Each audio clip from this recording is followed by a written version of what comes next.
કાકીનો સ્વભાવ મને બહુ જ ગમે છે. She is very helpful. એ છે જ ને, મેં ક્યાં ના પાડી. પહેલી વાર મારા વખાણમાં એગ્રી થયા. બોલ ના, એટલે એકચ્યુઅલી છે ને, આઈ બિલીવ કે ભૈલું હા, તમારાથી છે ને થાય ત્યાં સુધી લોકોની મદદ કરો.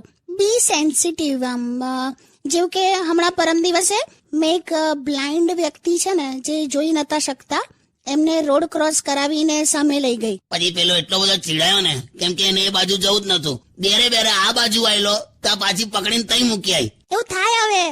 એટલે બરાબર જોઈ લેવાનું, સમજી લેવાનું. ઓકે.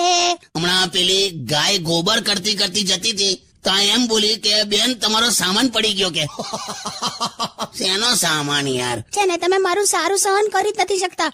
બધા પુરુષ એક જેવા જ હોય છે. કેમ તું ચાઇનામાં જન્મી હતી? યાર સોંગ્સ પ્લે કર. હાય, હું આવી ગઈ. હાય કાકી. એટલે કઈ હતી તું? પેલો ઇન્સ્યોરન્સ વાળો આવ્યો હતો ને. છે ને, ફરી એમાં પડી તું. શું થયું? મેં ખબર તને થોડા વખત પહેલા કીધેલું, પેલો ઇન્સ્યોરન્સ વાળો પતિ મરી જાય એ પછી કેટલા ફાયદા થાય એ પત્નીને સમજાવે બેઠો બેઠો. એમાં અને રસ પડ્યો છે પાછો. અરે હું મારી વાત નથી કરતી. પેલા મુકુંદ દાદા ખરા ને, એમને કોઈક ઇન્સ્યોરન્સ વાળો ભટકાયેલો. 88 વર્ષે મુકુંદ દાદાને ઇન્સ્યોરન્સ માં પડ્યા એમ? તે હું ના જ પાડવા ગઈ હતી. એમને કે ખોટું છેલ્લું ચોમાસું છે એમનું, શાંતિથી પલળીને કાઢી નાખે. એવું ના બોલાય હવે. એ તો પેલા ઇન્સ્યોરન્સ વાળા એવું કીધું કે 10 વર્ષમાં ડબલ થઈ જશે તમારા પૈસા. અલા એમના માટે 10 વર્ષ કોને કીધા તને ખબર પડે? 88 નો થયો અત્યારે, ગમે ત્યારે ઉપડી જશે એવી પરિસ્થિતિમાં છે. એટલે ક્યારેક કેળા પણ કાચા નથી લેતો. બસ હવે છોડો ને. લા એક ગ્લાસ પાણી લાય ત્યાંથી. કેમ તરસ લાગી છે? ના, ગળામાં કશે લીકેજ છે કે નહીં એ ચેક કરવું છે. હટ. હરિંગો વાગી. એ હરિંગો વાગી. હેલો હેલો જી, કહીએ ક્યાં હે? શું કહુલા? અરે એપ્રિલ ફૂલ બનાવો ને યાર જલ્દી. અરે યાર પણ શું કહું એમ. હેલો, मैं पुलिस स्टेशन से बोल रहा हूँ. કોણ બોલ રહા હે? પોલીસ? તમે પોલીસ સ્ટેશન માંથી ધોબી બોલવાનો છે યાર. કોણ છે લા? અરે કોઈ નહીં યાર, તમે વાત આગળ વધારો ને કાકા. देखिए, पुलिस ने तुम्हें चारों बाजू से घेर लिया है. अगर चारों बाजू से घेर ही लिया है तो फिर मैं गरबा ले लेती हूँ. मातने क्या कौन चला? घबराती नहीं. देखिए, आप जो भी बदतमीज बोल रहे हैं, एक चीज याद रखिए, मैं खुद पुलिस वाले की बीवी हूँ. आपका नाम बताइए अपना. कहाँ से बोल रहे हैं इस वक्त? सॉरी बहन, सॉरी. ऐसा क्या है, अप्रैल फूल हुआ इसने मेरे को बोला. तू तो देखा तो है नहीं. એટલે इसने मेरे को ऐसा बोला कि अप्रैल फूल बनाने का है. भूल हो गई भाई, भूल हो गई. હા સી એટલે મને છોડી દેશે? અલા કાકી છે. સાંભળો, હું છું, ઘરે આવો. અલીઓ, તારા હાથમાં મોબાઈલ નથી, તારા હાથમાં છાપું છે. આ તો ખબર છે મને. માય ગોડ, તને મોબાઈલ ની એટલી બધી ટેવ પડી ગઈ છે. ન્યૂઝપેપર માં છપાયેલા ફોટાને 2 આંગળીથી પોળું કરીને ઝૂમ કરે જો. ઓ માં, એવું કર્યું મેં? તો દૂધ વાળા ભાઈ છે ને, એમ બોલ્યા દૂધ દૂધ, તો સરોજભાઈ ને ખબર નહીં દૂધ વાળાને બોલાઈને ખખડાયો કે તમે ધીમે બોલો, મારો બાબો છે ને રાત્રે વાંચીને હમણાં જ સૂતો છે. પછી એ ધીરેથી બોલ્યો દૂધ દૂધ દૂધ. પછી આપણને અંદર કેવી રીતે ખબર પડે? હંભળે જયારે જતો રહ્યો. લા બોલ, ચાય નથી પીધી મેં હવારથી યાર. યાર માહોલ બનાવ્યો છે. સાચું કહું તને, એક્ઝામ નો ગીત વગાડ, ગીત મસ્ત. હું ચા પી આવું. બહાર જાઓ છો? હા. લો આ દહીં સાકર ખાઈને જાઓ, પાસ થઈ જશો. બે ચા પીવા જાઉં છું. લી આવે તું. અલા જઈ આવ યાર. મજા આવી ગઈ. 128 કિલો એવું આયા કરતું હતું. આજે તે પહેલી વાર ચશ્મા પહેરીને વજન જોયું ત્યારે 138 કિલો હતું. હા નહીં, એટલે ચશ્મા 10 કિલો ના હશે. તું બી તે, તું આને શું કેવું? અને સાંભળો, હા, ભૈલું માટે મેં જે બધું મોકલાયું છે ને એને આપી દેજો. શું કાકી, શું મોકલાયું છે? અરે તું જો તો ખરો. છે એવું કઈક ઉપર. ખોલો જલ્દી ફટાફટ. હાલી આવે ડબ્બો છે. લે શાંતિ રાખ. લે ભાઈ, શું છે આ? શું છે? ખાને તું. કહો તો ખરા શું છે? પાન આવે ને પાન, એ તળી નાખ્યું છે. હે? વેરાયટી છે, કોઈક તળેલું પાન છે. ઓ હલો હલો હલો, હા, શું બોલ્યા તમે? તળેલું પાન મોકલ્યું છે ને તે. અરે સમોસા છે. હવે સમોસા તળેલું પાન હોય કોઈ દિવસ? પણ તો આમાં કઈ ગુલકંદ ને કાથા ને વલિયારી ને આવું બધું એકદમ આમ સ્ટ્રોંગ સુગંધ આવે છે. લી અરે એ તો શું થયું, મેં છે ને તેલ હોય ને તેલ, હા, તો તેલમાં સહેજ સેનેટાઈઝર નાખ્યું તું. તેલમાં સેનેટાઈઝર નખાઈ લી? ભડકો થશે, દાજી જઈશ તું કોક દિવસ.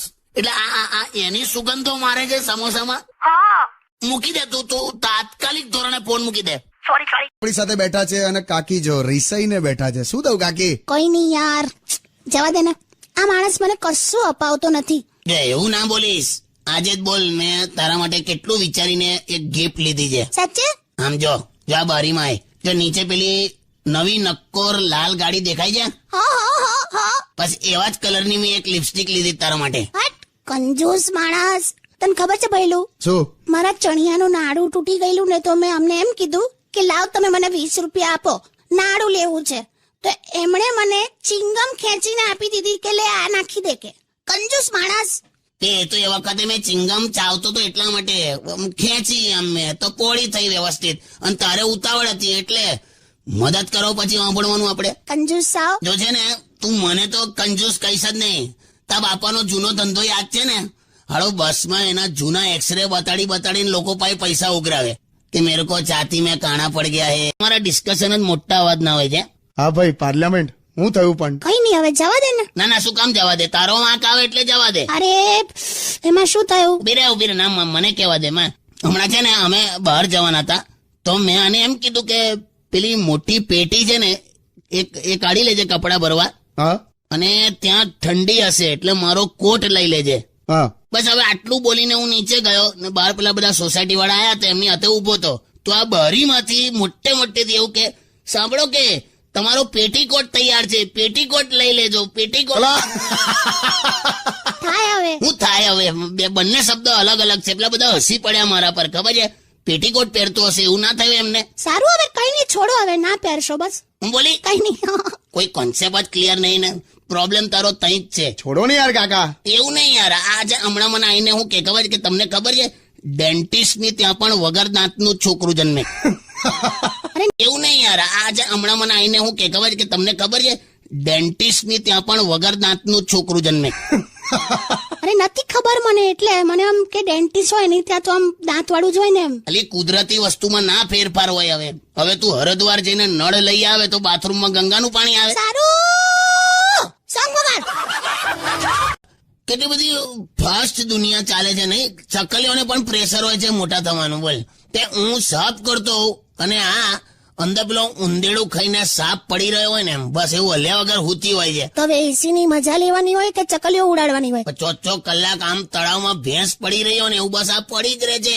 તું યાદ રાખજે, એવું લાંબુ લચક બિલ આવશે ને. કોઈ કોન્સેપ્ટ જ નથી તમારામાં. બોલો, આપણે એસી લીધું ને તો હવે પંખા તો ચાલુ કરવાના નથી, તો પછી બિલ ક્યાંથી આવે? બુદ્ધિ તારી હમણાં કહું તે એસી હું ઘસલેટ પર ચાલે છે. ઝઘડો ના કરો યાર તમે લોકો. એટલે પણ જો ને, કઈ નહીં, ચાલો ઉભા રહો, મસ્ત ગીત મૂકી દઉં છું એટલે થોડી શાંતિ લાગે. ઓકે? મેન્થોલ ની ચા મૂકને વડીલ, તો થોડી ઠંડક લાગેલા. હટ. માણસમાં લોહી ઓછું હોય ત્યાં લાલ પહેરીને ફરે એવું હોય? એટલે ખાલી પૂછું છું. હવે સાંભળો, આપડા સોસાયટી વાળા વિનોદ ખરો ને, વિનોદ, એ ગાંડો થઈ ગયો. ખબર છે, તો એની વાઈફ ને પ્રેમ કરતો તો, બિચારી મરી ગઈ એટલે ગાંડો થઈ ગયો. અરે તો બીજા લગ્ન કરી લે. એટલો ગાંડો નહીં થયો ભાઈ કે બીજા કરે. આમે તમે પુરુષો છે ને, લગ્ન કર્યા પછી પાછળથી બદલાઈ જ જાવ છો. તે બધે એવું જ વહેલી આવે. લગ્ન કર્યાના શરૂઆતના વર્ષો જ હારા હોય, સૌથી હારા મારા. બાકી તે વખત કેવું થાય ખબર છે આપણને કે જાનું તું નહીં તો હું નહીં, હું નહીં તો તું નહીં. અને અત્યારે એવું થાય છે કે કાંક તો એની માને તું નહીં, કાંક તો હું નહીં. અરે એવું જ હોય તો આઈ જાવ પછી મેદાનમાં. એટલે હું તો આને લાવો અકમ બોઇલર ફાટ્યું. ના તમે બોલો છો ને, કાંક તો તું નહીં, કાંક તો હું નહીં, હવે જોઈ લો. એટલે ભાઈ આ ગાડીનું બોનેટ ખોલીને કુલન્ટ પીવડાયા ને. ના હા ભાઈ સોરી, એટલે ગીત વગાડ.